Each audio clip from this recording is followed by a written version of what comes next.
Hai sobat, gimana kabar kalian? Semoga disehatkan selalu dan banyak rezekinya, amin. Jangan lupa untuk berlangganan. Dengan Anda berlangganan, Anda menjadi orang pertama di channel ini yang memiliki hak istimewa. Pada kesempatan kali ini, Sabta Novel akan melanjutkan Sword of Coming episode 17. Jika kalian penasaran, yuk mari, kita masuk ke alur ceritanya.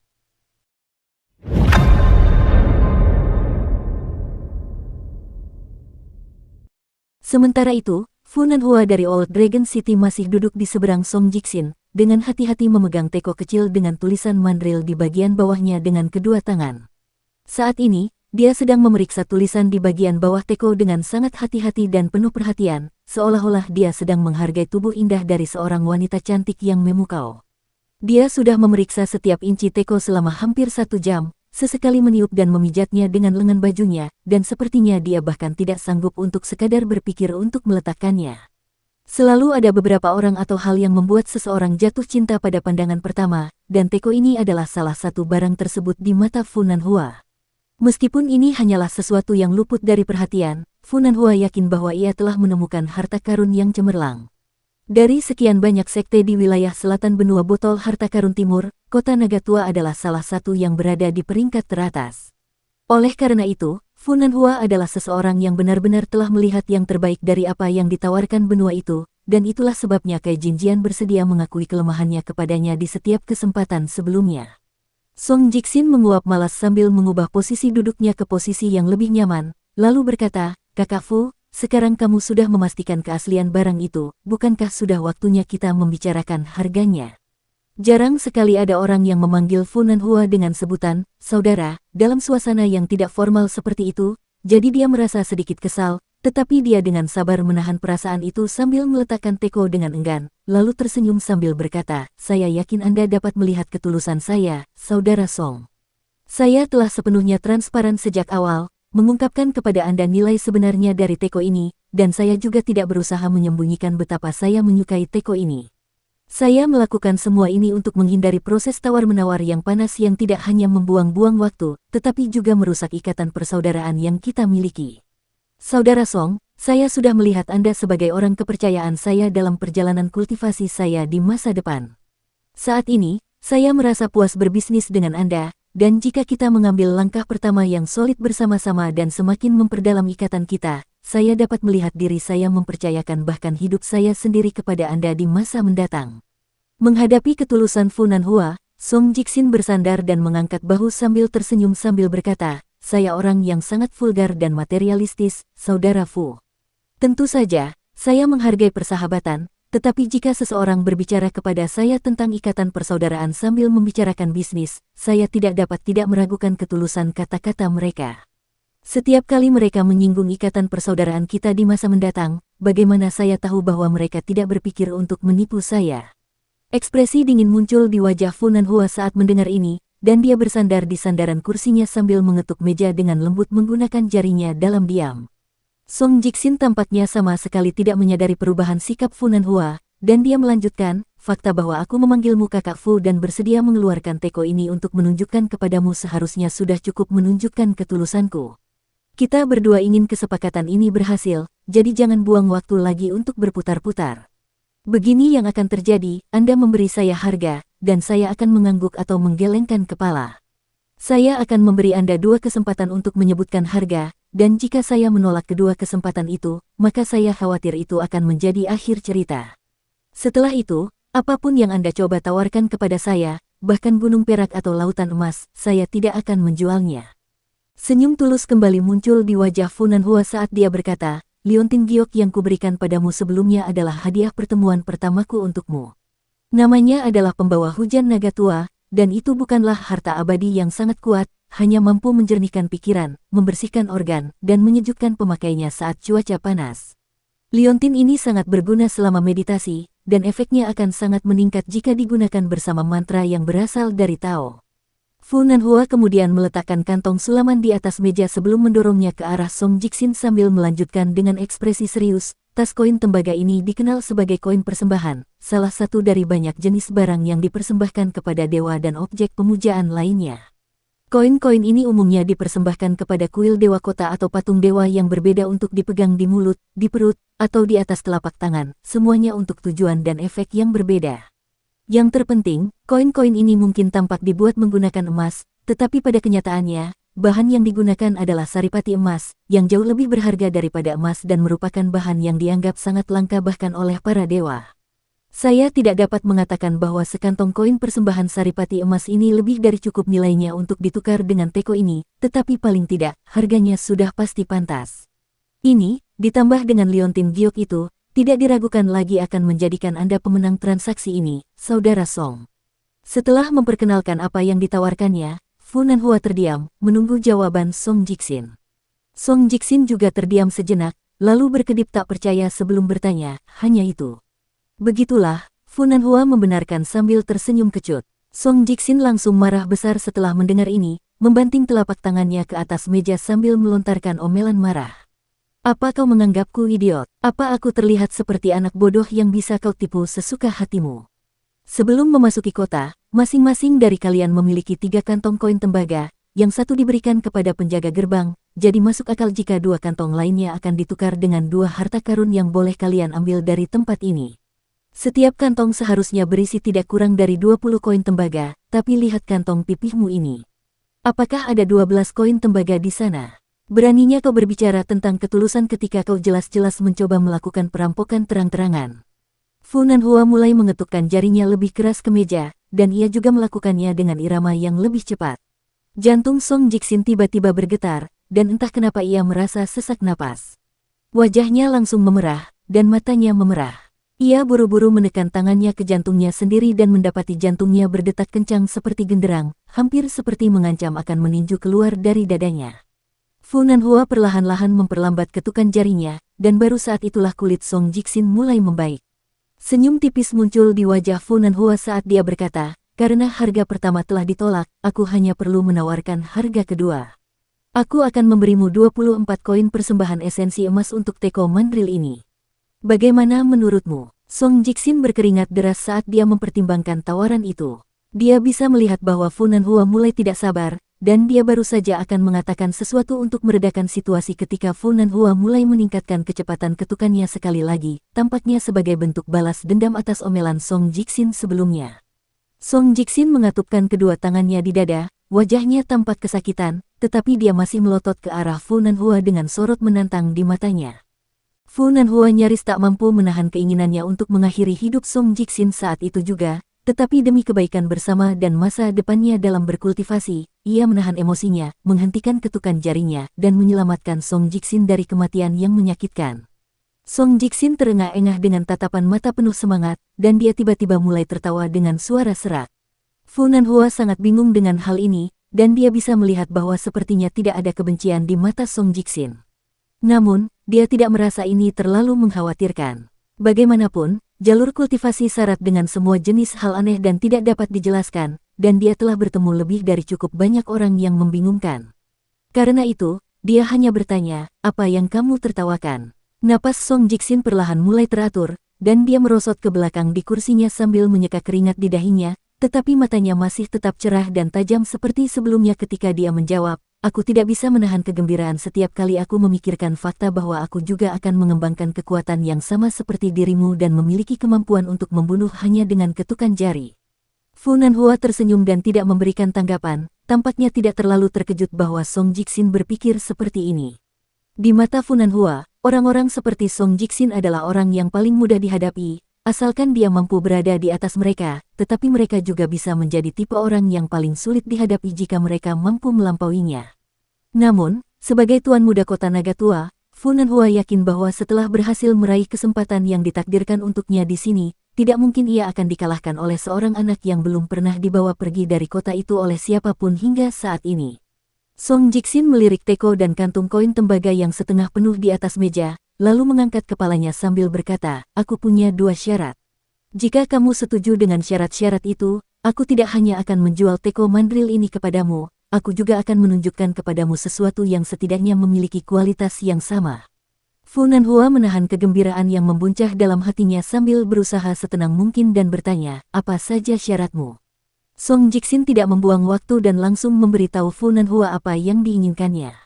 Pertama-tama, aku ingin kamu memberiku 3 kantong koin emas, bukan 2. Saya bisa melakukannya, jawab Fu Nanhua tanpa ragu-ragu. Song Jixin menatap tajam ke matanya, memancarkan skeptisisme diam-diam. Fu Nanhua tersenyum dan berkata, kamu bisa memilih untuk percaya padaku atau tidak. Sekarang setelah aku menerima syarat ini, kamu harus menunjukkan barang yang harganya 2 kantong saripati emas itu kepadaku. Tentu saja, jawab Song Jixin sambil mengangguk. Apa syarat kedua Anda? Tanya Fu Nanhua. Aku ingin kau membunuh seseorang untukku, jawab Song Jixin. Fu Nanhua menggelengkan kepalanya sebagai tanggapan. Karena kamu tahu berapa banyak koin tembaga di setiap kantong, aku yakin kamu juga tahu bahwa orang luar sepertiku tidak bisa begitu saja membunuh penduduk kota sesuka hati. Kalau tidak, kita akan segera diusir dari kota, dan bahkan ada kemungkinan kita bisa kehilangan sebagian kemampuan kita.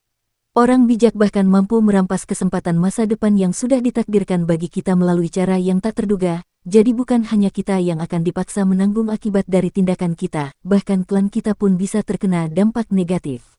Jangan cepat-cepat menolak, mungkin keadaan akan berubah seiring berjalannya waktu, dan kamu mungkin ingin mempertimbangkannya kembali, kata Song Jixin sambil tersenyum tipis. Aku penasaran, siapa yang ingin kau bunuh? Tanya Fu Nanhua sambil tersenyum. Aku sendiri masih mempertimbangkan pertanyaan itu, jawab Song Jixin, hanya mengatakan setengah kebenaran. Fu Nanhua kembali mengambil teko, mengelus permukaannya yang halus sambil berkata dengan acuh tak acuh, kalau begitu, aku akan menunggu dan melihat saja. Di seberangnya, Song Jixin tanpa sadar memijat lehernya sendiri saat ekspresi menyeramkan muncul di wajahnya. Setelah Kai Jinjian dibawa ke kediaman Guken oleh Zigui, pembantunya pergi sendiri untuk mengunjungi toko-toko di Apricot Blossom Alley. Kai Jinjian mendorong gerbang hingga terbuka sebelum memasuki halaman, dan seketika itu pula dia terpaku di tempat, tidak berani bergerak sedikit pun. Dia menatap lelaki tua yang duduk di bangku taman sambil bertanya dengan suara gemetar, bolehkah aku bertanya apakah kau adalah penguasa sejati pemutus sungai dari Danau Sujian? Oh, bagaimana kau tahu tentangku? Tanya lelaki tua itu. Kai Jinjian menjawab dengan nada hormat, saya Kai Jinjian dari Gunung Awan Fajar, 10 tahun yang lalu, saya menemani ayah saya dalam perjalanan ke Danau Sujian, dan saya merasa terhormat dapat melihat Anda dari jauh. Bahkan hingga hari ini, kenangan itu masih terekam jelas di benak saya seolah-olah baru terjadi kemarin. Sang pendongeng yang disebut sebagai penguasa sejati pemutus sungai melirik Kai Jinjian, lalu berkata dengan nada acuh tak acuh, begitu. Karena kamu dari Gunung Awan Fajar, aku akan memaafkanmu atas gangguan tak terdugamu, tetapi jangan biarkan ini terjadi lagi. Pastikan untuk menutup gerbang di belakangmu saat kamu pergi. Kai Jinjian terdiam sejenak sebelum mengangguk sebagai jawaban. Saya pamit dulu, senior. Setelah itu, dia benar-benar pergi sesuai dengan instruksi yang diberikan kepadanya. Dia dengan patuh menutup gerbang di belakangnya, melakukannya dengan sangat hati-hati agar dia tidak membuat suara apapun yang tidak perlu. Di dalam halaman, Ibu Guken menatap gerbang dengan khawatir sambil bertanya, Penatua Abadi, kurasa dia bukan tipe orang yang akan menyerah begitu saja. Apa kau yakin dia tidak akan membuat masalah bagi kita? Penguasa sejati pemutus sungai mencibir, di tempat ini, menarik napas atau kentut saja bisa mendatangkan masalah. Jika kita terus-menerus takut dan mundur saat ada tanda-tanda masalah, maka kita tidak akan bisa menyelesaikan apapun.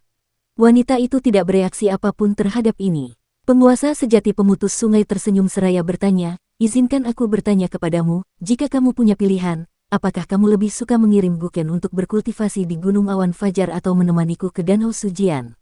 Penguasa sejati pemutus sungai dapat melihat bahwa wanita itu sangat ingin menyatakan kesetiaannya, jadi dia mengangkat tangan, memberi isyarat agar wanita itu menunggu sambil melanjutkan, jangan terburu-buru menjawab. Gunung Awan Fajar berada di peringkat paling bawah di antara sekte kelas 2 di benua botol berharga timur kita, tetapi jika menurutmu itu tidak layak untuk dipertimbangkan hanya karena itu, maka kamu salah besar. Batu akar awan yang diproduksi oleh Gunung Awan Fajar adalah harta yang sangat berharga, dan mereka adalah satu-satunya sekte di bawah langit yang menghasilkan material tersebut, tidak hanya di benua botol harta karun timur. Hasilnya, Gunung Awan Fajar memegang status transenden dan dihormati oleh semua orang. Secara khusus, semua sekte dan kuil Tao yang mengikuti cabang alkimia Taoisme telah memiliki hubungan yang sangat dekat dan mendalam dengan Gunung Awan Fajar selama ribuan tahun. Sebaliknya, saya tidak lebih dari salah satu kultivator Danau Sujian. Yang saya miliki hanyalah sebuah pulau di danau, beberapa murid, dan tidak lebih dari 100 pelayan. Dukung terus channel YouTube Sabta Novel.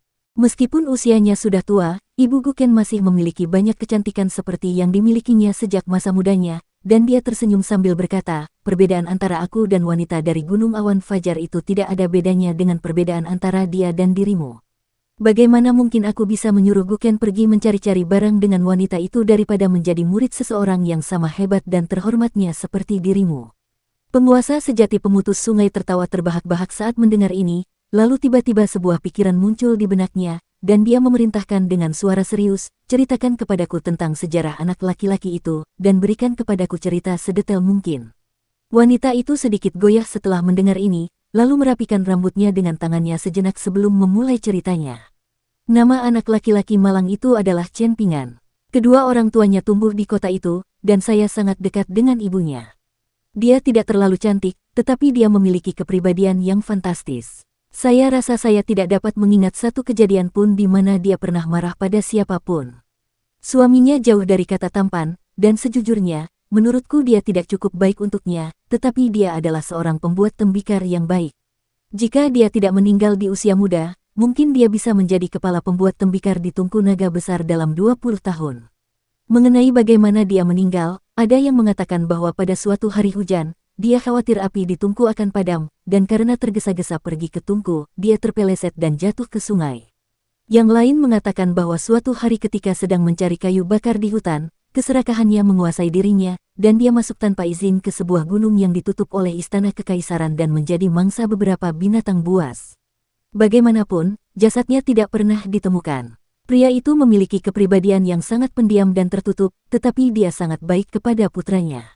Setiap kali dia kembali ke kota, dia akan selalu membawa beberapa hadiah kecil seperti drum pelet kecil, patung bodhisattva dari permen, atau pecahan porselen tua.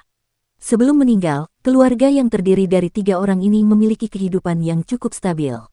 Setelah ayah Chen Pingan meninggal, kesedihan yang dirasakan ibunya terlalu berat untuk ditanggung, dan ia jatuh sakit hampir dalam semalam. Selama kurang dari setahun, ia begitu tersiksa oleh penyakitnya hingga tubuhnya hanya tinggal seonggok kulit dan tulang. Saat itu, tetangganya dan saya sangat takut melihatnya, dan ia hanyalah bayangan dari wanita periang dan supel yang dikenal dan dicintai semua orang. Selama waktu itu, Chen Pingan yang mengurusnya. Saat itu, dia masih anak kecil, tetapi dia melakukan segalanya, termasuk membeli dan menyeduh obat, serta memasak untuk ibunya dan dirinya sendiri. Saat itu, tubuhnya sangat pendek sehingga dia harus berdiri di atas bangku saat memasak hanya untuk mencapai meja dapur, dan untuk menghemat biaya bahan obat, dia akan pergi ke seluruh gunung untuk mencari bahan obat yang lebih umum. Jika dia punya sisa, dia akan menjual semuanya ke toko obat. Suatu kali, dia mungkin memakan ramuan obat yang salah secara tidak sengaja saat menjelajahi pegunungan, dan setelah kembali ke kota, dia tiba-tiba jatuh ke tanah dan mulutnya mulai berbusa sambil berguling-guling seolah-olah dia kerasukan. Kami sangat ketakutan saat itu, berpikir bahwa ini akan menjadi akhir bagi keluarga mereka. Saat itu, ibu mertua saya masih hidup, dan dia berkata bahwa akan menjadi berkah bagi mereka bertiga untuk meninggal seperti ini sehingga tidak ada dari mereka yang harus tinggal di dunia ini dan menderita sendirian. Paling tidak, mereka akan dapat bersatu kembali di akhirat. Namun, Chen Pingan entah bagaimana mampu bertahan dari cobaan itu sendirian, tetapi ibunya tidak dapat bertahan hidup melewati musim dingin. Oh, itu mengingatkanku, Chen Pingan lahir pada hari kelima bulan kelima. Semua orang tua di gang kami mengatakan bahwa ini adalah hari paling sial dalam setahun, dan mereka yang lahir pada hari itu tidak hanya akan menjalani kehidupan yang menyedihkan, mereka juga akan membawa kesialan bagi keluarga mereka. Setelah orang tuanya meninggal, tidak ada satupun koin tembaga yang tersisa di rumah mereka. Bahkan hadiah-hadiah kecil yang dibawakan ayahnya untuknya telah ditukar dengan makanan bersama anak-anak lain di kota. Pada titik ini dalam cerita wanita itu, penguasa sejati pemutus sungai akhirnya menyela. Hari kelima bulan kelima, ya. Itu menarik, coba kulihat. Ia lalu mulai menghitung dengan jarinya, seolah tengah menghitung sesuatu. Wanita itu tidak tahu apakah dia harus melanjutkan, tetapi penguasa sejati pemutus sungai tersenyum dan berkata, kamu dapat melanjutkan. Wanita itu melakukan apa yang diperintahkan, melanjutkan ceritanya. Tidak ada satupun orang yang tinggal di gang Fas Tanah Liat kami yang berani membawa Chen Pingan ke rumah kami, tetapi kami tidak tega melihatnya meninggal, jadi kami sesekali membantunya, membawakannya makanan untuk memastikan dia tidak mati kelaparan. Semua orang tahu bahwa Chen Pingan adalah anak yang baik dan pekerja keras, dan kami semua ingin membantunya, tetapi tanggal lahirnya memiliki konotasi negatif sehingga tidak ada yang berani mengaitkannya dengan dia. Tentu saja, tidak semua orang bersimpati pada tujuannya. Ada juga beberapa orang jahat di lingkungan kami yang selalu suka mengganggunya hanya karena dia tidak punya orang tua, dan pada akhirnya, dia terpaksa pergi dan menjadi pekerja magang di tempat pembakaran. Sebelum ibunya meninggal, dia telah berjanji padanya bahwa dia lebih baik menjadi pengemis daripada bekerja di tempat pembakaran naga. Sesuatu yang sangat buruk pasti telah terjadi padanya sehingga seorang anak yang begitu berbakti kepada ibunya mengingkari janjinya kepada ibunya. Apakah kamu tahu nama, tanggal lahir, dan 8 karakter orang tua anak laki-laki itu? Tanya penguasa sejati pemutus sungai. Catatan, menurut takhayul Tiongkok kuno, 8 karakter adalah konsep astrologi Tiongkok yang menyatakan bahwa takdir atau nasib seseorang dapat diramalkan berdasarkan 2 karakter siklus seksagenari yang ditetapkan pada tahun, bulan, hari, dan jam kelahirannya. Wanita itu hanya tahu nama mereka, tetapi tidak tahu tanggal lahir dan 8 karakter mereka. Namun, penguasa sejati pemutus sungai meyakinkannya bahwa informasi ini sudah cukup, dan beberapa saat kemudian, dia tiba-tiba mencibir, apakah mereka pikir tipuan kecil mereka yang menyedihkan itu bisa menipu siapapun? Sungguh lelucon. Wanita itu melihat dengan ekspresi bingung. Penguasa sejati pemutus sungai menjelaskan, ayah anak laki-laki itu tidak meninggal karena kecelakaan. Kemungkinan besar yang terjadi adalah dia secara tidak sengaja menemukan rahasia kota ini, tetapi dia jauh kurang beruntung daripada Anda, dan berkat leluhurnya juga sangat kurang dibandingkan dengan berkat leluhur klan Anda. Pada akhirnya, dia menghancurkan vas porselen milik putranya sendiri demi keselamatannya. Akibatnya, sekte tertentu di luar kota kehilangan semua yang telah mereka rencanakan dengan susah payah. Itu adalah investasi besar yang sia-sia, dan tidak mungkin seorang pembuat tembikar rendahan seperti dia akan mampu mengganti kerugian sekte tersebut, jadi dia harus membayarnya dengan nyawanya. Nyawanya saja tidak cukup, dan mereka juga menuntut istrinya. Sekte di balik semua ini kemungkinan besar berpikir bahwa kematian seorang pembuat tembikar tidak akan layak dicatat di mata siapapun, jadi mereka bahkan tidak mau repot-repot menutupinya dengan baik, menggunakan teknik penyembunyian yang sangat kasar yang dapat saya lihat dalam beberapa saat. Tingkat kelalaiannya menggelikan sekaligus mencengangkan. Ekspresi putus asa tampak di wajah wanita itu ketika mendengar hal ini. Penguasa sejati pemutus sungai dapat mengetahui apa yang sedang dipikirkan wanita itu, dan dia tersenyum sambil bertanya, apakah kamu merasa malu? Apakah kamu menyesali apa yang telah kamu lakukan? Senyum masam muncul di wajah wanita itu saat dia menjawab, saya benar-benar merasa malu. Lagi pula, saya melihat anak itu tumbuh di depan mata saya. Namun, saya tidak menyesali apa yang telah saya lakukan bahkan sedetik pun. Aku tahu, kata penguasa sejati pemutus sungai sambil mengangguk. Wanita itu bergumam pada dirinya sendiri untuk menghibur dirinya sendiri, jika Ibu Chen Pingan berada di posisiku, aku yakin dia akan melakukan hal yang sama. Aku tidak begitu yakin akan hal itu, gumam penguasa sejati pemutus sungai sambil menggelengkan kepalanya. Dia pasti akan melakukan hal yang sama. Teriak wanita itu, seolah-olah hendak menenggelamkan semua suara yang tidak setuju. Penguasa sejati pemutus sungai tidak terganggu oleh luapan amarahnya yang kasar, dan dia hanya mendesah, kurasa begitu. Setiap orang tua hanya menginginkan yang terbaik untuk anak mereka. Chen Pingan sedang duduk di depan pintu rumahnya, dan dia tiba-tiba bertanya, bolehkah aku bertanya sesuatu padamu, Ning Yao? Ning Yao duduk dengan kaki disilangkan, punggungnya menempel di dinding, dan pedangnya dalam sarung hijaunya diletakkan di depannya. Tentu saja, tetapi saya tidak akan menjawab pertanyaan apapun yang menyangkut rahasia atau privasi saya. Secara umum, berapa lama orang seperti Anda tinggal di sini sebelum mereka pergi? Tanya Chen Pingan. Alis Ning Yao sedikit berkerut saat dia menjawab, sulit untuk mengatakannya. Beberapa orang sangat beruntung dan dapat pergi pada hari yang sama saat mereka datang. Yang lain tidak seberuntung itu, dan ini bisa menjadi tempat peristirahatan terakhir mereka. Jika Anda bersikeras untuk mendapatkan pendapat saya tentang masalah ini, maka saya dapat memberitahu Anda, tetapi perkiraan saya mungkin tidak akurat, jadi buatlah apapun yang Anda inginkan. Jika kita melihat 8 orang yang datang ke kota ini bersama saya sebagai contoh, ada 2 kelompok orang dari keluarga yang berkuasa. Mereka tidak akan terlalu pintar, tetapi mereka akan punya banyak uang, dan saya yakin mereka tidak akan meninggalkan kota dalam waktu dekat. Paling tidak, mereka akan tinggal di kota selama beberapa hari. Orang dengan topi tinggi dan liontin giok mungkin akan lebih mudah mendapatkan apa yang diinginkannya. Sebaliknya, ada orang bodoh yang memfokuskan semua usahanya pada sumur itu. Mengenai apakah dia akan berhasil atau tidak, itu akan bergantung pada keberuntungannya. Bisakah aku bertanya tentang orang lain? Tanya Chen Pingan. Siapa? Wanita muda yang sangat tinggi. Apakah kamu menyukainya? Chen Pingan hanya menepis pertanyaan itu sambil tersenyum, menganggapnya tidak lebih dari sekadar ejekan. Ning Yao tampaknya juga menyadari bahwa leluconnya tidak pantas, dan raut wajahnya tampak muram saat dia berkata, sejujurnya, aku mendengar pembicaraanmu dengan Taois Lu sebelumnya, jadi aku tahu apa yang telah dia lakukan padamu. Apakah kamu berpikir untuk membalas dendam padanya? Dia menghela napas pelan, lalu melanjutkan, biar ku beri sedikit nasihat. Bagi orang-orang yang berada di puncak gunung, orang-orang sepertimu yang berada di tengah gunung sebenarnya tidak ada bedanya dengan mereka yang berada di kaki gunung. Itu bukan karena mereka sombong, hanya saja mereka memang jauh di atasmu.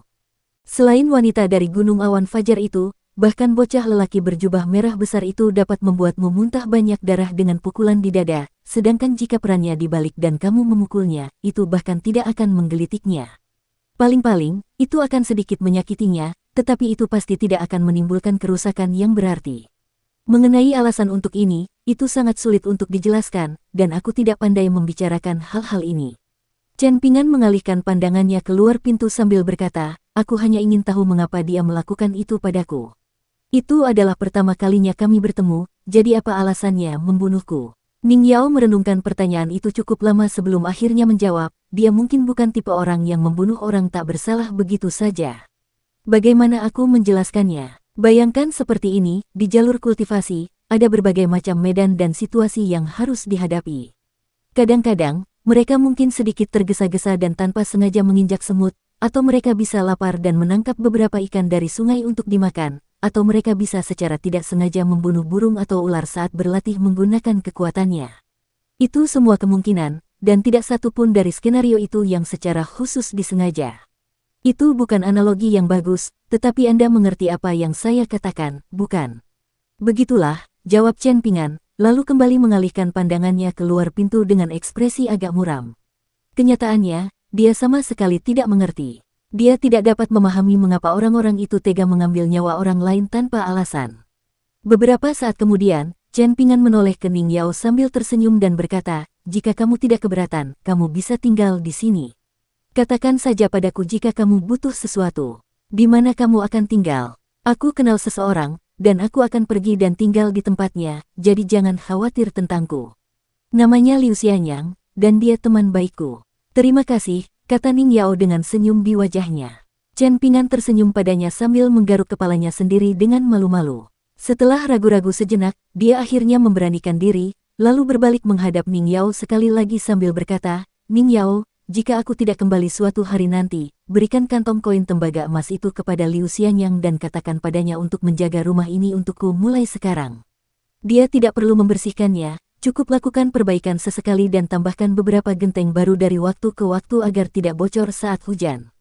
Jangan biarkan temboknya runtuh, dan pastikan gerbang halaman tidak terlihat terlalu lusuh. Jika dia bisa menempelkan beberapa dewa pintu dan syair di pintu dan dinding pada malam tahun baru, itu akan luar biasa, tetapi jika terlalu merepotkan, jangan lakukan itu. Ning Yao dapat melihat binar di mata Chen Pingan saat ia berbicara tentang dewa pintu dan syair lagu, dan jelaslah bahwa ia telah mendambakan hal-hal itu selama bertahun-tahun. Adapun berapa tepatnya tahun itu, sama dengan jumlah tahun yang telah berlalu sejak orang tuanya meninggalkan dunia ini. Setelah mengeluarkan semua beban di dadanya, Chen Pingan merasa seolah-olah beban yang ada di pundaknya telah terangkat. Dia mengembuskan napas pelan sebelum membersihkan debu di lututnya dan perlahan berdiri.